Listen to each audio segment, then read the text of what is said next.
Comedian Jimmy Carr says he has made a terrible error of judgment over using a tax avoidance scheme. In a statement on his Twitter account, Mr. Carr said he was no longer involved in the K2 tax shelter. Prime Minister David Cameron on Wednesday called Mr. Carr's use of the scheme morally wrong. But the PM refused to comment on Take That star Gary Barlow's tax affairs, saying it was a different case, after Labour called for his obit removed. The K2 tax scheme used by Mr. Carr is a way of lowering the amount of tax paid. It is legal, and Mr. Carr made clear in his statement it was fully disclosed to HMRC. In a series of messages on Twitter, Mr. Carr said, "I appreciate as a comedian, people will expect me to make light of this situation, but I'm not going to in this statement. As this is obviously a serious matter. I met with a financial advisor and he said to me, do you want to pay less tax? It's totally legal. I said yes. I now realize I've made a terrible error of judgment. Although I've been advised the K2 tax scheme is entirely legal, and has been fully disclosed to HMRC, Her Majesty's Revenue and Customs. I'm no longer involved in it and will in future conduct my financial affairs much more responsibly. Apologies to everyone. Jimmy Carr." More than 1,000 people, including Mr. Carr, are thought to be using the Jersey-based K2 scheme, which is said to be sheltering £168 million a year from the Treasury. Under the K2 scheme, an individual resigns from their company and any salary they subsequently receive is paid to an offshore trust. Downing Street welcomed Mr. Carr's apology.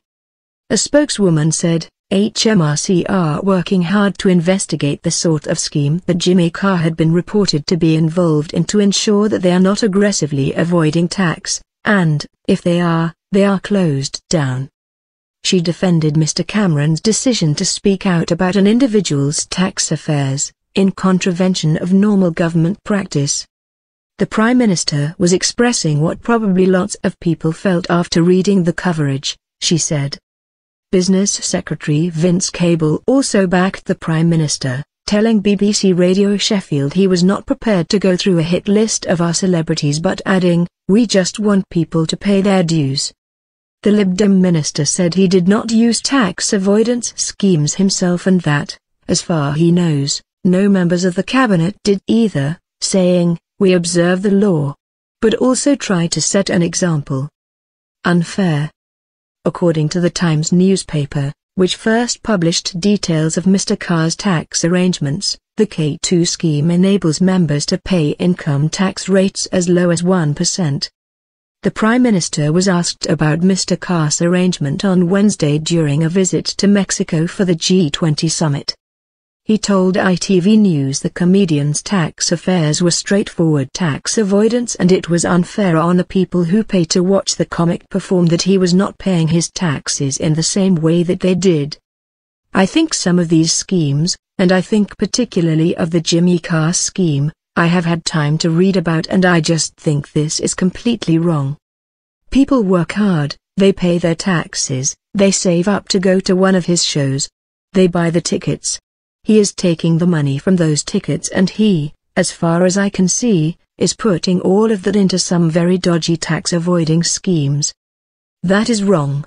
There is nothing wrong with people planning their tax affairs to invest in their pension and plan for their retirement, that sort of tax management is fine.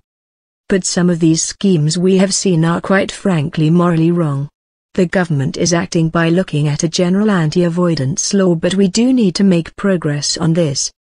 It is not fair on hard-working people who do the right thing and pay their taxes to see these sorts of scams taking place. Take that. Labour leader Ed Miliband opted not to join in with the chorus of criticism of the 8 out of 10 Cats star's tax affairs. He said, "I'm not in favour of tax avoidance obviously, but I don't think it is for politicians to lecture people about morality. I think what the politicians need to do is, if the wrong thing is happening, change the law to prevent that tax avoidance happening." Shadow Leader of the House of Commons Angela Eagle turned her fire on Take That star Gary Barlow, who with 2 bandmates, is facing questions about £26 million they are all alleged to have invested in a scheme that is facing a legal challenge from HMRC. The Labour MP said, "The Prime Minister rushed to the TV studios to condemn the tax avoidance scheme used by Jimmy Carr, but he did not take the opportunity to condemn as morally repugnant the tax avoidance scheme used by Conservative supporter Gary Barlow, who's given a whole new meaning to the phrase 'take that'. If it's all so morally repugnant, why has he just been given an OB in the birthday honours list? Why is the Prime Minister's view of what's dodgy in the tax system so partial? Sir Philip Green has interesting tax arrangements, but far from being labelled morally repugnant in a Mexico TV studio, he's got a government review to head up."